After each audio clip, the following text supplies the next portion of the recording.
എല്ലാവർക്കും ഓൾവേസ് സ്റ്റുഡൻറ്റിൻ്റെ പുതിയൊരു വീഡിയോയിലേക്ക് സ്വാഗതം. 2024 ഓഗസ്റ്റ് 5-ാം തീയതിയിലെ കറണ്ട് അഫയേഴ്സാണ് ഈ ഒരു വീഡിയോയിൽ നമ്മൾ കവർ ചെയ്യാൻ പോകുന്നത്.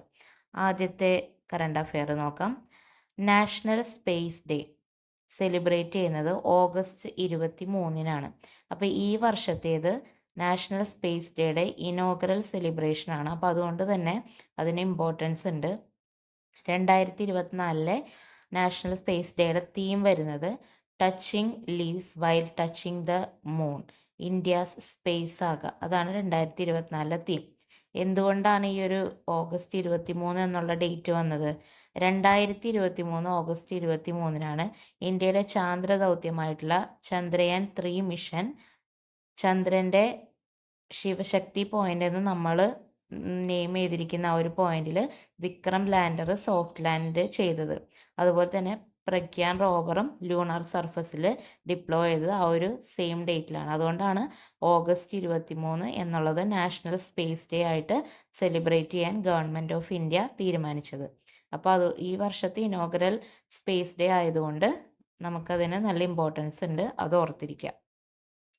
Next, the river rejuvenated by the actions of IAS officer Manish Bansal located in Sambal, Uttar Pradesh. അതായത് ഉത്തർപ്രദേശിലെ സമ്പാൽ എന്ന് പറയുന്ന സ്ഥലത്ത് ഒരു റിവർ ഒരു IAS ഓഫീസറുടെ ഇടപെടൽ കാരണം അതിനെ പുനരുജ്ജീവിപ്പിക്കാൻ കഴിഞ്ഞിട്ടുണ്ട്. ആ റിവറിൻ്റെ പേര് സോട്ട് റിവർ എന്നാണ്. ഏകദേശം 110 കിലോമീറ്റർ ആണ് ആ റിവറിനെ റിവൈവ് ചെയ്തെടുത്തത് 6 മാസം കൊണ്ട്. പിന്നീട് ആ ഒരു പ്രൊജക്റ്റിൻ്റെ ഭാഗമായിട്ട് തന്നെ കുറേ ബാംബു തൈകൾ, ഏകദേശം 10,000-ഓളം ബാംബു തൈകൾ അവിടെ പ്ലാന്റ് ചെയ്തിട്ടുണ്ട് സോയിൽ ഇറോഷൻ പ്രിവെൻറ്റ് ചെയ്യാനും. പിന്നെ അതുപോലെ തന്നെ കുറേ മൈക്രോ ചെക്ക് ഡാംസും അവിടെ കൺസ്ട്രക്ട് ചെയ്തിട്ടുണ്ട്. അത് വാട്ടറിൻ്റെ ഫ്ലോ റെഗുലേറ്റ് ചെയ്യാൻ വേണ്ടിയിട്ടാണ്. അപ്പോൾ സോട്ട് റിവർ എന്ന് പറയുന്നത് ഉത്തർപ്രദേശിൽ ലൊക്കേറ്റ് ചെയ്തിരിക്കുന്ന റിവറാണ് എന്ന് ഓർത്തിരിക്കുക. Next, portal developed by Ministry of Education with AICTE support to enhance the skilling and employability of youth in various sectors like IT, manufacturing and automobiles. അതായത് എഡ്യൂക്കേഷൻ മിനിസ്ട്രി AICTEയുടെ സപ്പോർട്ടോടുകൂടി ഒരു പോർട്ടൽ റീസെൻ്റായിട്ട് ഡെവലപ്പ് ചെയ്തു. അതിൻ്റെ ഉപയോഗം എന്താണെന്ന് വെച്ചിട്ടുണ്ടെങ്കിൽ skilling, employability, IT, manufacturing, automobile സെക്ടറിലൊക്കെ യൂത്തിൻ്റെ ഈ ഒരു സ്കില്ലിങ്ങും എംപ്ലോയബിലിറ്റിയും ഒക്കെ കൂട്ടിക്കൊണ്ടുവരാൻ വേണ്ടിയിട്ടാണ് ഈ ഒരു പോർട്ടലിൻ്റെ ലക്ഷ്യം വരുന്നത്. അപ്പോൾ ആ ഒരു പോർട്ടലിൻ്റെ പേര് നാറ്റ്സ് 2.0 എന്നാണ്. നാറ്റ്സിൻ്റെ ഫുൾ ഫോം വരുന്നത് നാഷണൽ അപ്രൻറ്റൈസ്ഷിപ്പ് ട്രെയിനിങ് സ്കീം എന്നാണ്. നാഷണൽ അപ്രൻറ്റൈസ്ഷിപ്പ് ട്രെയിനിങ് സ്കീം അഥവാ നാറ്റ്സ് 2.0 എന്നുള്ളതാണ് ആ ഒരു പോർട്ടലിൻ്റെ പേര്. Next, new blood test developed by researchers in Sweden, which is about 90% accurate in identifying Alzheimer's disease in people experiencing cognitive symptoms. അതായത് ഏകദേശം 90%ഓളം ആക്യുറേറ്റ് ആയിട്ട് അൽഷിമേഴ്സ് ഡിസീസ് ഐഡൻറ്റിഫൈ ചെയ്യാൻ പറ്റുന്ന ഒരു പുതിയ ബ്ലഡ് ടെസ്റ്റ് സ്വീഡനിലെ ഡെവലപ്പേഴ്സ് കണ്ടുപിടിച്ചിട്ടുണ്ട്. അതിൻ്റെ പേര് പ്രസിവിറ്റി AD2 എന്നാണ്. പ്രസിവിറ്റി AD2 എന്നാണ് ആ പുതിയ ബ്ലഡ് ടെസ്റ്റിൻ്റെ പേര്. കൂടുതലും അൽഷിമേഴ്സ് ഡിസീസിന് മറ്റ് പല ടെസ്റ്റുകളാണുള്ളത്. ബ്ലഡ് ടെസ്റ്റ് ആകുമ്പോൾ കുറച്ചും കൂടി ഈസി ആയിട്ട് ചെയ്യാനായിട്ട് പറ്റും. അപ്പോൾ അതുകൊണ്ട് പുതിയൊരു ബ്ലഡ് ടെസ്റ്റ് ആണത് എന്ന് മനസ്സിലാക്കുക. പ്രസിവിറ്റി AD2 എന്നാണ് ആ ബ്ലഡ് ടെസ്റ്റിൻ്റെ പേര്. Next, Indian navy submarine recently docked at Colombo port on its 2-day visit to Sri Lanka. അതായത് ശ്രീലങ്കയിലേക്ക് 2 ദിവസത്തെ വിസിറ്റിന് വേണ്ടി അവിടെ റീസെൻ്റ്ലി വന്ന ഇന്ത്യയുടെ ഒരു സബ്മറൈൻ്റെ പേര് INS ഷൽക്കി എന്നാണ്. ആ ഒരു സബ്മറൈൻ്റെ പേര് INS ഷൽക്കി. ഈ ഒരു സബ്മറൈന് വേറൊരു പ്രത്യേകതയുണ്ട്. It is the first ever submarine to be built in India. അതായത് ഇന്ത്യയിൽ നിർമ്മിക്കുന്ന ഏറ്റവും ആദ്യത്തെ സബ്മറൈൻ കൂടിയാണ് INS ഷൽക്കി എന്ന് പറയുന്നത്. അപ്പോൾ 2 രീതിയിൽ ഇത് ഇമ്പോർട്ടൻ്റ് ആണ്, ഓർത്തിരിക്കുക. Next, near which lake China has constructed A 400-meter bridge near the line of actual control. അതായത് LICയുടെ അടുത്തായിട്ട് ചൈന ഒരു 400 മീറ്റർ നീളമുള്ള ഒരു പാലം നിർമ്മിച്ചു. അത് ഏത് ലേക്കിൻ്റെ അടുത്താണ്?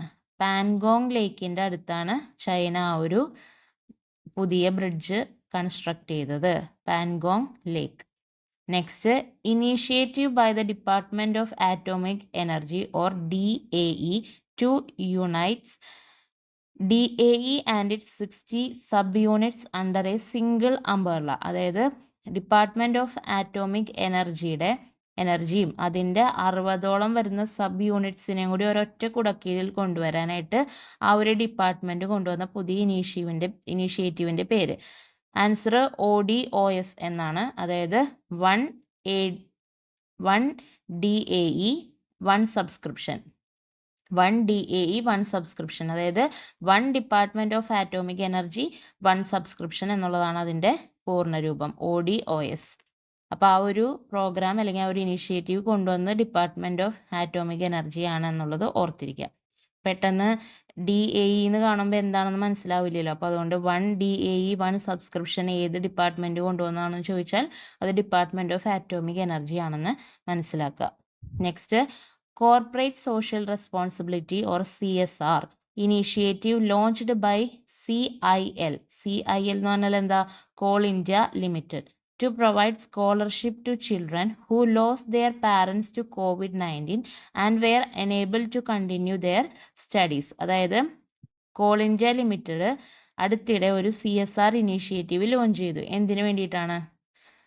COVID-19 ഭാഗമായിട്ട് മാതാപിതാക്കളെ നഷ്ടപ്പെട്ട കുട്ടികൾക്ക് സ്കോളർഷിപ്പ് കൊടുക്കുക എന്നുള്ളതായിരുന്നു അതിൻ്റെ ഉദ്ദേശം. അതായത് മാതാപിതാക്കളെ നഷ്ടപ്പെട്ടതിന് ശേഷം അവർക്ക് അവരുടെ പഠനം മുന്നോട്ട് കൊണ്ടുപോകാൻ പറ്റാത്ത കുട്ടികൾക്ക് സ്കോളർഷിപ്പ് പ്രൊവൈഡ് ചെയ്യാനായിട്ട് CIL ലോഞ്ച് ചെയ്തിട്ടുള്ള ഒരു കോർപ്പറേറ്റ് സോഷ്യൽ റെസ്പോൺസിബിലിറ്റി ഇനീഷ്യേറ്റീവ് ആണ് ഏത്?